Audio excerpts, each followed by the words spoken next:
আসসালামু আলাইকুম সম্মানিত দর্শক যে যেখান থেকে আছেন, আজকে এই মুহূর্তে আমরা দাঁড়িয়ে আছি টাঙ্গাইল জেলার মধুপুর উপজেলার মির্জাভার ইউনিয়নের ১ নং ওয়ার্ড আমবাড়িয়া মধ্যপাড়া গ্রামে।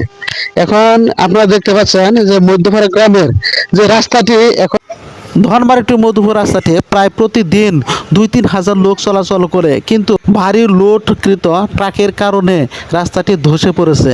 এই অবস্থা চলতে থাকলে ভারী বৃষ্টির কারণে রাস্তাটি দিন দিন আরও ভেঙে যাচ্ছে, পরবর্তীতে যাতায়াতের আরও অযোগ্য হবে বলে গ্রামবাসী মনে করেন। এখন যথাযথ কর্তৃপক্ষের দৃষ্টি আকর্ষণ করছি, অতি তাড়াতাড়ি রাস্তাটি সংস্কার না করতে পারলে এই রাস্তাটি আরো ভয়াবহ আকার ধারণ করবে। এখন এই মুহূর্তে আমরা যার কথা বললি যে এখানে যে দোকানদার মোহাম্মদ মনিরুজ্জামান।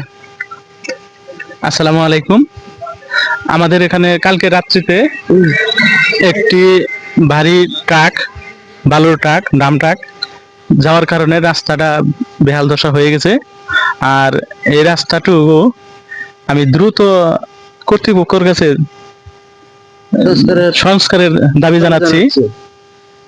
আর এই কাজগুলো, এটা যদি দ্রুত সংস্কার না করা হয়, রাস্তাটা আরো বর্ষাকালে বেহাল দশা হবে, রাস্তাটা ভেঙে যাবে আরো বেশি। কারণ কেমন বৃষ্টি পড়তেছে আর মাটি ডুব খাইতেছে। এই জন্য আমরা কর্তৃপক্ষের কাছে দাবি যে এই রাস্তাটা যেন খুব সুন্দরভাবে মেরামত করা হয় অতি শীঘ্রই।